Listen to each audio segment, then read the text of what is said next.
ষষ্ঠ শ্রেণীর ইতিহাস ও সামাজিক বিজ্ঞান। প্রিয় শিক্ষার্থীবৃন্দু, তোমার ক্লাসের শিক্ষক তোমার পাঠ্য বইয়ের অধ্যায়ের প্রথম অধ্যায় থেকে শেষ অধ্যায় পর্যন্ত সবগুলো অধ্যায় পড়াবে, এটাই স্বাভাবিক। কিন্তু প্রত্যেকটা অধ্যায় পড়াতে গিয়ে তিনি কোথাও কোনো কাজের পৃষ্ঠার সেশন বা কোনো ছকের মূল্যায়ন নেবে, এটা কিন্তু তুমি জানো না। তো আজকের লেসনে আমরা তোমাদেরকে সেটাই দেখাবো, তোমার এই বইয়ের প্রথম থেকে শেষ পর্যন্ত প্রত্যেকটা অধ্যায়ের কোন কোন জায়গা থেকে তোমার মূল্যায়নগুলো নেবে। তো আমরা সেটাই আজকে দেখবো। শিক্ষণ অভিজ্ঞতার নাম একটা অধ্যায়, তোমরা অলরেডি তোমার বই থেকে দেখবা এই অধ্যায় অর্থাৎ এই প্রথম অধ্যায় যেটা, এই অধ্যায় থেকে তোমার এই কাজের মূল্যায়ন নেবে। কি কি কাজ, কাজের নাম এখানে অলরেডি লেখা আছে। দেখো তুমি, আমরা পড়বো না, পড়তে গেলে আরো একটা লম্বা সময়ের দরকার হবে। ওকে, এই মূল্যায়নটা তোমার কাছ থেকে নেবে। তার মানে এই মূল্যায়নটা নিলে একটা শিক্ষার্থীর এই পিআইটা অর্জন হবে। দেখো, এটা পিআই এর নাম্বার, এই পিআইটা শিক্ষার্থীর অর্জন হবে। তো এইভাবে আমরা কি করব, প্রত্যেকটা অধ্যায়ের কোন কোন জায়গা থেকে মূল্যায়ন নেবে আমরা সেটাকে তোমাদেরকে স্টেপ বাই স্টেপ দেখাবো। তার আগে আমরা এই বিষয়ের কয়টা পিআই আছে, কয়টা যোগ্যতা আছে, আমরা সেটা একটু দেখে আসি। তারপর আমরা এইভাবে প্রত্যেকটা অধ্যায় তোমাকে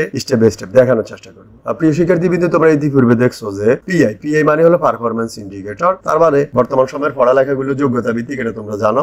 একটা শিক্ষার্থী কতটুকু যোগ্যতা অর্জন করলো সেটাই দেখার বিষয়। তার মানে এই 5টা হলো এই বিষয় কোড, এই যে বিষয়টা আমরা পড়তেছি ইতিহাস ও সমাজ বিজ্ঞানের বিষয় কোড। এরপর 6 হলো ষষ্ঠ শ্রেণী, 1 হলো 1 নম্বর যোগ্যতা। এটা আমার টোটাল এই বিষয়ের 1 নম্বর যোগ্যতা। এই 1 নম্বর যোগ্যতাটা অর্জন করার জন্য শিক্ষার্থী হুট করে অর্জন করতে পারবে না, এটা আমরা স্বাভাবিকভাবে জানি। এই 1 নম্বর যোগ্যতা অর্জন করার জন্য একটা শিক্ষার্থীর কয়েকটা স্টেপের মাধ্যমে সে এই যোগ্যতাটা অর্জন করবে। সেই ক্ষেত্রে কয়েকটা পয়েন্ট বা স্টেপকেই আমরা বলবো পিআই। তার মানে এই 1 নম্বর যোগ্যতা অর্জনের জন্য যে একটা পিআই, 2টা পিআই, আরো কত আছে কিনা, যে 3টা পিআই লাগবে।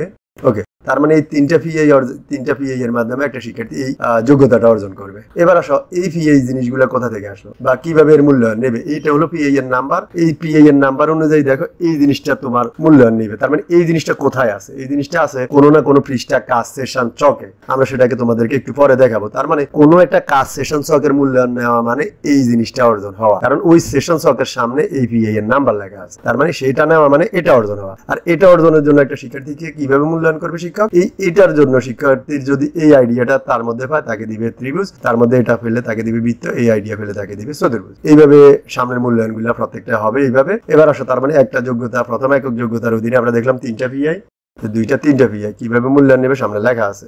এরপরে আসো, এটা হলো একটা এই বিষয়ের 2 নাম্বার একক যোগ্যতা। এর জন্য 1টা, 2টা, 3টা কয়টা পিআই লাগবে, প্রত্যেকটা পিআই এর সামনে কিভাবে মূল্যায়ন নেবে সেটাও লেখা আছে।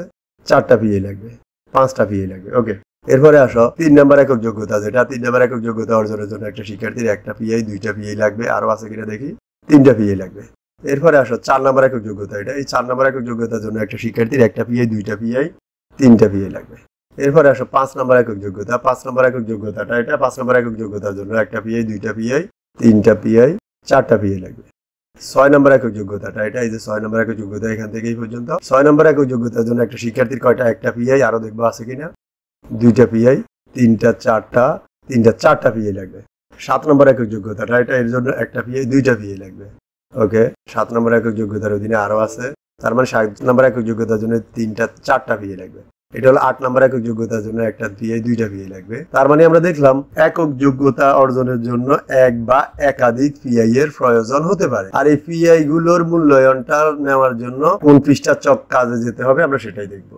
আমরা যেটা দেখলাম, তোমার প্রথম অধ্যায়, এই অধ্যায়ের নাম লেখা আছে, এই অধ্যায়ের শুরুতে এই আইডি, এই পাশের কাজটার মূল্যায়ন নেবে তোমার কাছ থেকে, আর তোমার এই পিআইটা অর্জন হবে। তো আমরা এই পাশের কোন কোন কাজ তোমার কাছ থেকে নেবে আমরা এটা তোমাকে বারবার দেখাবো। তুমি এটা এই কাজটা শিক্ষককে করে দেখাবা বা শিক্ষক যেভাবে বলো ওইভাবে দেখাবা, কিন্তু এটার মাধ্যমে তুমি আসলে কি শিখলা, তুমি যেটা শিখলা সেটাই পিআই। আর এই পিআইটা তোমার শিখলা, আর এই পিআই শিখা মানে কোনো না কোনো একটা যোগ্যতার একটা পিআই, মানে একটা অংশ, একটা যোগ্যতার একটা অংশ শিখা হয়ে গেল। তো আমরা বারবার এই পাশের পিআই গুলো দেখাবো না, তোমরা শুধু এই পাশের কাজগুলো দেখবা। ওকে, তার মানে এই অধ্যায়ে আরো কাজ আছে। দেখো, এই কাজটা তোমার কাছ থেকে নেবে, এই কাজটা নেবে, এই দলগত এই কাজটা নেবে, এরপরে দলগত এই কাজটা নেবে। ওকে, এই সব কাজের মাধ্যমে কি কি নিবে, এর মাধ্যমে সামনের এই পিআই গুলো তোমার অর্জন হবে। এটা হলো আমার 2 নাম্বার অধ্যায় বা পরবর্তী অধ্যায়। এই অধ্যায়ে আসলে আমরা যেটা দেখবো, তোমার কাছ থেকে এই কাজের মূল্যায়নটা নেবে, এই কাজের মূল্যায়নের মাধ্যমে শিক্ষার্থীর এই পিআইটা অর্জন হবে। এরপরে এই কাজের মূল্যায়ন নেবে, এরপর শিক্ষণকালীন মূল্যায়নে এখানে পিআই ইনপুট দিতে হবে না, কিন্তু শিক্ষার্থীর এই পাশের পিআইটা অর্জন হবে। এরপরে আসো আরো একটা অধ্যায়, বিশাল একটা অধ্যায়ের নাম, তোমরা তোমার বইতে মিলিয়ে নেবা। এই অধ্যায় থেকে শিক্ষার্থীর এই কাজ একটা আছে, একক কাজ 1, এটার মূল্যায়ন নেবে। এরপরে কাজ 1 আরো কি কি লেখা আছে দেখো, এই যে জিনিসগুলোর মূল্যায়ন নেবে। এরপরে এখানে পিআই ইনপুট দিতে হবে না, কিন্তু শিক্ষার্থী এই পাশে পিআই গুলো অর্জন করবে। ওকে, আরো একটা অধ্যায় দেখবো, এই আরো একটা নতুন অধ্যায়, এই অধ্যায় তোমার বইতে মিলিয়ে নিবা। এর মাধ্যমে শিক্ষার্থীকে কি করবে, এই অধ্যায় থেকে এই কাজটার মূল্যায়ন নেবে, এই পিএটা অর্জন হবে। এরপরে আরেকটা কাজের মূল্যায়ন নেবে, এই পাশের পিএটা অর্জন হবে। এরপরে আসো, এই যে এখানে কি কি লেখা আছে এগুলোর মূল্যায়ন নেবে, এই পাশের পিএটা অর্জন হবে। এরপরে আরো একটা নতুন অধ্যায় গেলে আমরা দেখবো শিক্ষার্থীর কাছ থেকে এই যে এখানে কি কি লেখা আছে এর মূল্যায়ন নেবে, যেটা 133 পৃষ্ঠায় দেওয়া আছে। এর মাধ্যমে শিক্ষার্থীর এই পাশের পিএটা অর্জন হবে। এরপরে ধরো এখানে আরো কি কি কাজ আছে, এটা এর মূল্যায়ন নেবে, পৃষ্ঠা নাম্বার লেখা আছে। এরপরে এই পাশের কাজগুলো নেওয়া হবে, এই পাশের কাজগুলো নেওয়া হবে। এরপরে 133 পৃষ্ঠার এই পাশের চক আছে, এই চকের কাজটা নেওয়া হবে। 133টা আরো একটা চক আছে, এটার মূল্যায়ন নেবে। ওকে, এরপরে শিক্ষণকালীন মূল্যায়নে এই পিএ গুলো ইনপুট দিতে হবে না, কিন্তু এই পাশের শিক্ষার্থী এই পিএ গুলো অর্জন করবে। আরো একটা নতুন অধ্যায়, এই যে নতুন অধ্যায়, ওই অধ্যায় এই 136 পৃষ্ঠার কি কি লেখা আছে এর কাজের মূল্যায়ন নেবে। এরপরে এই পাশের এই কাজগুলোর মূল্যায়ন, এই পাশে কি কি লেখা আছে এদের মূল্যায়ন। এরপরে একটা দলগত কাজ হবে, এর মূল্যায়ন নেবে। আর এদের মূল্যায়ন নেওয়া মানে সামনের পিএটা তোমার অর্জন হওয়া। এরপরে আরো একটা নতুন অধ্যায়, সমাজ ও সম্পদের কথা। এই অধ্যায় তুমি দেখবা, এই অধ্যায় থেকে তোমার এই কাজের এই যে পাশে লেখা আছে এদের মূল্যায়ন নেবে, আর এই পাশের পিএ অর্জন হবে। এরপরে আর ক্লাসে বা আরেকটা স্টেপে তোমার এই পাশে কি কি লেখা আছে এদের মূল্যায়ন নেবে, এই পাশের এটা তোমার অর্জন হবে। ওকে প্রিয় শিক্ষার্থীবৃন্দ, তুমি যদি তোমার বইয়ের প্রত্যেকটা অধ্যায় থেকে কোন পৃষ্ঠা, কাজ, চক, সেশন কিসের মূল্যায়ন নেবে তুমি জানো না, তুমি যদি এটা দেখতে চাও তাহলে আমাদের এই ফেসবুক পেজটাকে ফলো দিয়ে আমাদের সাথে থাকো।